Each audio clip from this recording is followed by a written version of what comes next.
शाम 6 बजे श्री महाकाल लोक के कंट्रोल रूम में कलेक्टर कुमार पुरुषोत्तम की अध्यक्षता में आयोजित की गई बैठक में गर्भगृह खोलने को लेकर कोई निर्णय नहीं हो पाया, लेकिन गर्भगृह में प्रवेश के लिए ड्रेस कोड लागू करने का निर्णय उज्जैन वासियों के लिए सप्ताह में एक दिन भस्म आरती में निःशुल्क प्रवेश देने का निर्णय लिया गया है।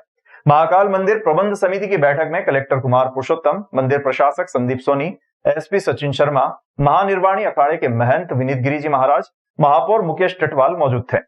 करीब 1 घंटे चली बैठक में 2.5 महीने से बंद गर्भगृह खोलने को लेकर तो कोई निर्णय नहीं हो पाया, लेकिन 2 बड़े निर्णय हुए हैं। कलेक्टर कुमार पुरुषोत्तम ने बताया कि गर्भगृह खोलने का निर्णय 1 सप्ताह के बाद किया जाएगा। हालांकि जिस तरह अभी 2 से 2.5 लाख लोग रोज मंदिर आ रहे हैं, सभी को गर्भगृह में प्रवेश देना संभव नहीं है। 2 बड़े निर्णय लिए गए हैं, जिसमें महाकाल मंदिर के गर्भगृह में अब पुरुषों के लिए धोती या सोला और महिलाओं को साड़ी पहनना अनिवार्य होगा। साथ ही उज्जैन शहर के लोगों के लिए भस्म आरती में मंगलवार को 300 से 400 भक्तों को निःशुल्क प्रवेश मिलेगा। क्योंकि 2.5 महीने से गर्भगृह में प्रवेश बंद था, तो ये विचार किया गया।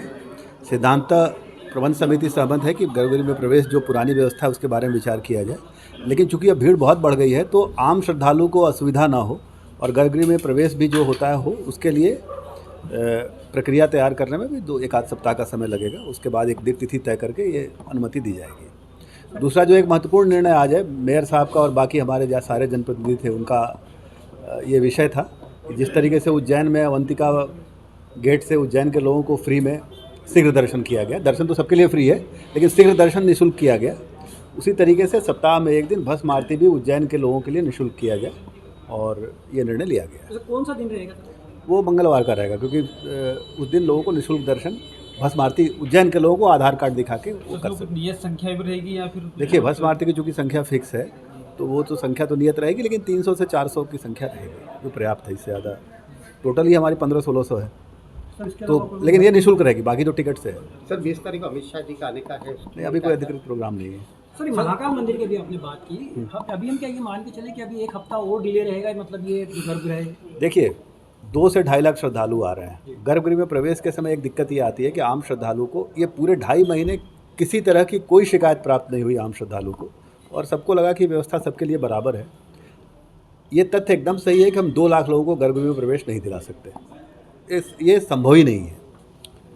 दूसरा, जब हम फ्री व्यवस्था करते हैं 1 से 4 तक करते थे तो लोगों को आम तौर पे गर्भगृह में प्रवेश में 3 से 4 घंटे लगते थे, और उसमें जो श्रद्धालु बाहर नंदी हॉल के पीछे से उसको दर्शन करने में दिक्कत आती थी। ये इशू सब लोगों ने उठाया, तो हमारी कोशिश है कि व्यवस्था ऐसी बनाए कि गर्भगृह में प्रवेश जो है जिस संख्या में हो तो समिति निर्णय करेगी वो भी हो जाए, और जो श्रद्धालु लाइन में लग के दर्शन करते हैं नंदी हॉल से या गणेश मंडपम से, उनको दिक्कत ना हो। जय श्री महाकाल। हम सब उज्जैन वालों के लिए एक अच्छी खबर है कि जिस प्रकार से हमारे उज्जैन वासियों के लिए आधार कार्ड बता करके हम अवंतिका द्वार से दर्शन करते हैं, उसी प्रकार सप्ताह में एक दिन मंगलवार को हमारे उज्जैन वासी निःशुल्क भस्म आरती कर पाएंगे। एक निर्णय हुआ है। साथ ही बाहर से आने वाले दर्शनार्थियों के लिए और अन्य दर्शनार्थियों के लिए विभिन्न प्रकार की जो सुविधाएं होना चाहिए, उन सारी बातों को लेकर के निर्णय हुआ है। यहाँ थाना माधवनगर, थाना नानाखेड़ा और थाना कोतवाली क्षेत्र में चोरों ने चेन स्नैचिंग की वारदात को अंजाम दिया है। मामले की गंभीरता को ध्यान में रखते हुए एसपी सचिन शर्मा ने क्राइम ब्रांच और साइबर की विशेष टीम बनाई व आरोपियों की तलाश शुरू की। मामले में पुलिस ने 2 आरोपियों को गिरफ्तार भी किया है। गिरफ्तार आरोपी चेन स्नैचिंग की वारदात को अंजाम देते थे। वहीं एक और अन्य आरोपी को भी गिरफ्तार किया गया है जो चोरी की चेन को खरीदता था। आरोपियों के पास से 3 सोने की चेन, चोरी की एक बाइक व एक मोबाइल जब्त किया गया है। गिरफ्तार आरोपियों में से एक आरोपी आदतन अपराधी बताया जा रहा है। और जो हमने सब किया है, हमारी टीम ने इतनी मेहनत करके जो पकड़ा है, उसको भी अगर नागरिकों को मालूम पड़े तो हम ये चाहते हैं कि आपकी ही तरफ से मालूम पड़े। तो जो पुलिस ने मेहनत की है, पुलिस ने जो कार्य किया है, वो उतना अच्छा उनको पता चले। विगत दिनों उज्जैन में लगातार 2-3 चेन स्नैचिंग की घटनाएं हुई थी। उसको देखते हुए हमारे पुलिस अधीक्षक श्री सचिन शर्मा साहब ने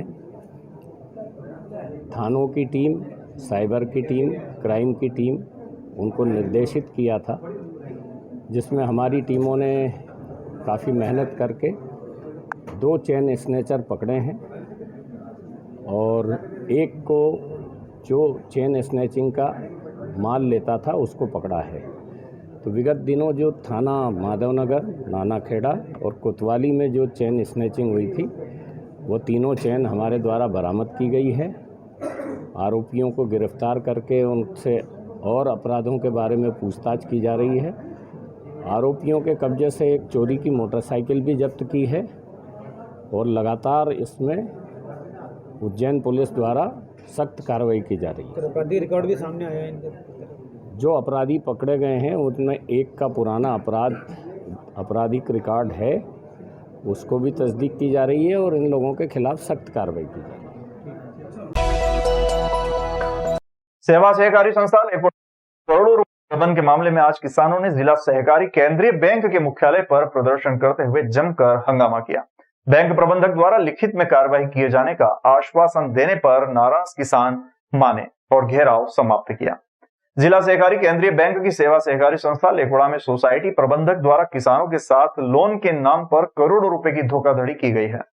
सोसाइटी प्रबंधक द्वारा किसानों से लोन की राशि ले ली गई है, लेकिन सोसाइटी में जमा नहीं की गई है। अपने साथ हुई धोखाधड़ी का पता लगने पर सैकड़ों किसान पिछले 3-4 दिनों से भरतपुर स्थित जिला सहकारी केंद्रीय बैंक के मुख्यालय पर प्रदर्शन कर रहे हैं।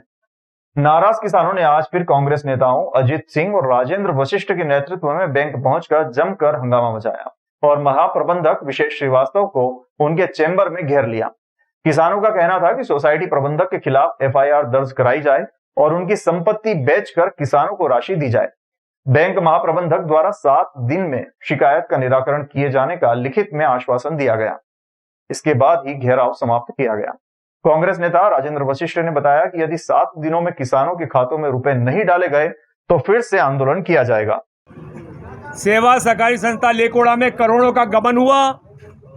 किसान भाइयों के खातों में लोन डाल दिया, लाखों रुपए का लोन लिख दिया।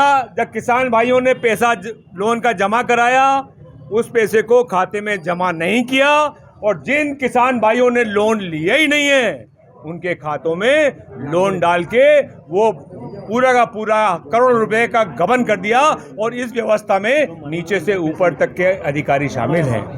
2019 के बाद से जब परसों अधिकारियों का दल गया संस्था में, तो 2019 के बाद से संस्था में कोई रिकॉर्ड इन अधिकारियों को मिला नहीं। उसके बावजूद आज तक कार्रवाई के नाम पे शून्य, एफआईआर तक दर्ज नहीं की गई। आज 700 किसान उस संस्था से जुड़े हुए हैं। 700 किसानों के खातों में लाखों रुपए डेबिट कर दिए और वसूली के लिए अभियान चलाते हैं। मेरे नाम पे कितना आपने चुकाया, कितना मैंने जमा किया, आपने खाते में कितना डाला और कितना बाकी है, और इस पूरी व्यवस्था से अगर मैंने लोन चुका दिया है फिर भी मेरे खाते में दिया है तो उसका निराकरण 7 दिन के अंदर करेंगे, ऐसा लिखित में आश्वासन लिया है। 4 दिन पहले भी इन्होंने 3 दिन का वायदा किया था, आज तक कुछ नहीं हुआ। आज लिखित में 7 दिन का आश्वासन दिया है। 7 दिन के अंदर अगर किसान भाइयों के खातों में पैसा जमा नहीं हुआ तो किसान भाई कांग्रेस पार्टी किसानों के साथ है। वहीं महाप्रबंधक विशेष श्रीवास्तव ने बताया कि सोसाइटी प्रबंधक के खिलाफ एफआईआर दर्ज कराई जा चुकी है, वहीं उसके बैंक खातों को सीज कर दिया गया है। संस्था लेकोड़ा में किसान भाइयों के साथ संस्था प्रबंधक श्री निशिकांत चौहान ने वित्तीय अनियमितता की है। कुछ किसानों की रसीद जमा पैसे ले लिए हैं, रसीद दे दी है, सोसाइटी में जमा नहीं है। कुछ किसानों का कर्जा बढ़ा चढ़ाकर बताया गया है, उसकी जांच हो रही है। निलंबित निशिकांत चौहान को कर दिया है, उसके खाते सीज कर दिए हैं और वैधानिक कार्रवाई प्रक्रिया। सर, इतने सालों से जो ऑडिट हो रहा है, ऑडिट वाले के ऊपर आखिर कब कार्रवाई होगी और इनकी जो मांग है कि एफआईआर दर्ज क्यों नहीं कराई गई है? एफआईआर प्रक्रियाधीन है, संभवतः आज कल में एफआईआर हो जाएगी।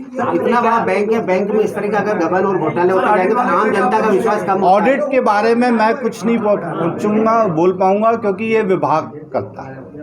ऑडिट हुआ है, विगत वर्षों में ऑडिट हुआ है। आज आपने आश्वासन दिया है? 1 सप्ताह के अंदर पूरी प्रक्रिया में कितने किसानों के साथ क्या क्या अनियमितता हुई है उसकी पूरी जानकारी निकलवा के कार्रवाई होगी। वहीं कांग्रेस नेता अजित सिंह ने भी बताया कि वर्ष 2019 के बाद संस्था के पास रिकॉर्ड ही गायब है। यहाँ एक मृत किसान के नाम पर भी लोन लेना बता दिया गया है।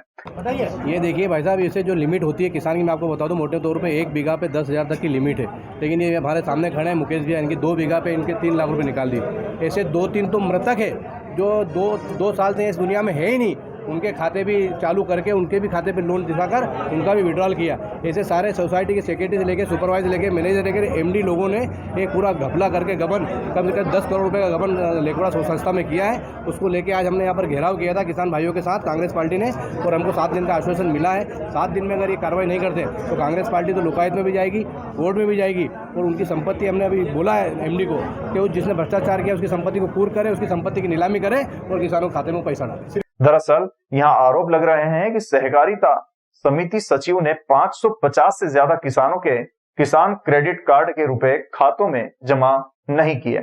इसके बाद रुपए लेकर फरार हो गया। किसान जब लोन लेने बैंक पहुंचे तो खाते पर ओवरड्यू होने की जानकारी मिलने पर चौंक गए।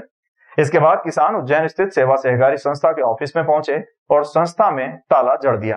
तत्काल आरोपी सचिव को निलंबित कर FIR करने के आदेश दिए गए हैं। अभी तो आप पैसा कब दोगे सर? ये तो इनके खिलाफ जो डेबिट मार दिया वो क्रेडिट कब करोगे? सर हमने पैसा ही नहीं निकाला, वो पैसा गएगा। 1 हफ्ते में आप क्रेडिट करोगे, लिखित में दे दो। लिखित में दे दो, आप लिखित में दे दो।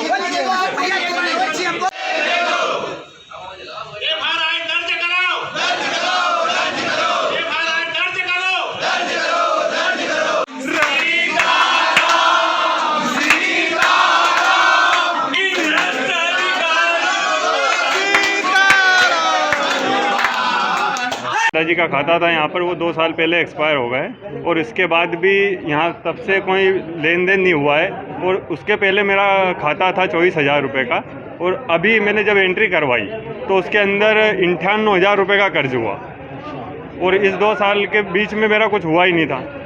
तो कर्ज लिया किसने? जमीन किसके नाम पे? मेरे दादाजी के नाम। कौन से सन में कर्ज बताया आपने?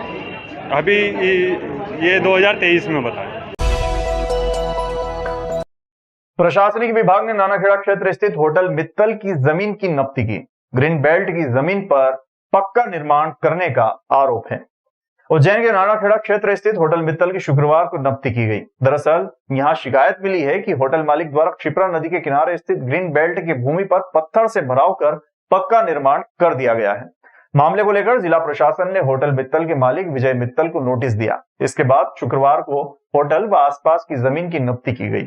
यहाँ आपको बता दें कि नियम अनुसार क्षिप्रा नदी के किनारे की जगह को ग्रीन बेल्ट घोषित किया गया है, क्योंकि क्षिप्रा नदी एक ऐतिहासिक व धार्मिक धरोहर है। नब्ती के दौरान मौके पर पक्की बाउंड्री वाल व पक्का निर्माण भी पाया गया, परंतु ये अभी तय नहीं हो पाया है कि ये ग्रीन बेल्ट की जमीन पर बना है या निजी जमीन पर है। अधिकारियों द्वारा की गई जांच रिपोर्ट के बाद ही वास्तविकता का पता चल पाएगा। भाई मेरे पास तो एक नोटिस आया था, एक जमीन का सर्वे, वो नब्ती करना है, सर्वे करना है, तो वो कर रहा है, मैं भी इसी घूम रहा हूँ बस। क्या कुछ नोटिस में कुछ लिखा हुआ है कि अनियमितता कुछ पाई जा रही है? हाँ, उन्होंने ऐसा लिखा था कि भाई कोई बहुत सैकड़ों नंबर भराव करके, और ये वो एक जमीन का सर्वे नंबर लिखा था, उस सर्वे नंबर पे तो सोयाबीन लगी हुई है जी। उस सर्वे नंबर पे सोयाबीन लगी हुई है। बट बाकी भी मैंने बोला जो आपको करना करो, भाई शासन का काम है, मैं तो कुछ कर नहीं सकता हूँ, तो शासन अपना काम कर रहा है। नींबू का बगीचा लगाने, सोलर पंप, नलकूप और मोटर पंप के नाम पर गांव बागला के किसानों के साथ लाखों रुपए की ठगी का मामला सामने आया है। पीड़ितों ने एसपी से गुहार लगाई है।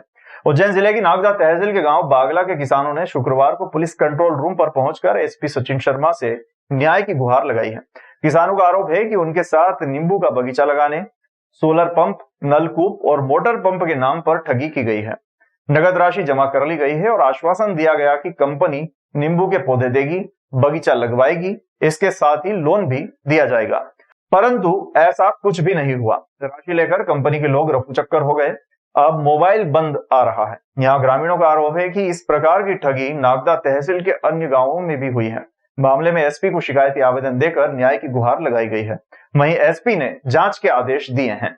सर, ये जो किसान बायोटेक से नींबू वाले आए थे, भूपेंद्र शर्मा ने योगेश ये 2-3 जने थे, वो हमारे पास, हम किसान लोग हैं, हमारे पास आए थे। वो उन्होंने बोला कि सरकार की तरफ से सब्सिडी आई है नींबू की बगीचे की, उसमें तुम्हारे को 1.5 लाख रुपए जमा करने पड़ेंगे, तुम्हारे घर पौधे उतार देंगे हम। जिसके बाद तार फेंसिंग खंबे की भी उन्होंने बोली कि तार फेंसिंग खंबे भी हमारा सरकार की तरफ से आएंगे। जिसके बाद उन्होंने होल का भी बोला कि 1 लाख पे 35% आपको छूट मिलेगी। जिसके बाद उन्होंने सोलर ऊर्जा का भी बोला कि आपको सोलर ऊर्जा भी मिलेगी। हमारे को बोला कि नींबू का बगीचा लगाना है, आप लगा लो। नींबू के बगीचे लगाने के बाद, आप पौधे लगाने के बाद 2 महीने बाद हमारे जो अधिकारी है, जो आप किसान हैं, वो सब इकट्ठे होंगे। इकट्ठे होने के बाद आपको मीटिंग भी करवानी है। मीटिंग करवाने के बाद जो हमारे जो पौधे लग रहे हैं, इस पौधे पे आपको लोन मिल जाएगा। 90 दिन के अंदर लोन मिलेगा आपको। उसमें से लोन मिलेगा आपको, तो उसमें से जो पौधे देखेंगे कि एक पौधे पे जो सर आके देखेंगे, एक पौधे पे 400 रुपये आपको देंगे। उसका आपको कोई ब्याज कुछ भी नहीं लगेगा। कंपनी आपके थ्रू माल खरीदेगी और कंपनी आपके 25 रुपये से लगा के 35 रुपये किलो तक आपसे कंपनी खरीदेगी। उन्होंने ये बताया। और हमारे आदमी खुद 10 दिन में तोड़ने के लिए नींबू तोड़ने के लिए आएंगे और हम खुद आपको दवा ला के देंगे। आपको दवा का छिड़काव करना है। जिसके बाद अन्य जो वो 2-3 उन्होंने ऑप्शन बताए कि आपके मतलब कुछ मीटिंग वगैरह रखेंगे। आपके जो आसपास के किसान, करीब कितने लोग बाग थे? वो कम से कम 2-3 जने थे। वो आते जाते रहते थे। मतलब इनका मतलब एक ग्रोह बना हुआ था पूरा। मतलब ये एक दूसरे से दूसरे गांव में भी करवाएं। कम से कम 7-8 गांव में। सो हमारे आसपास नागदा शहर में है, उनेल क्षेत्र में इधर भी है, नाईखेड़ी असलाउदा में इधर भी है हमारे सर। आपके साथ में कितने की ठगी करी? हमारे साथ में सर 1,80,90,000 की ठगी करी है।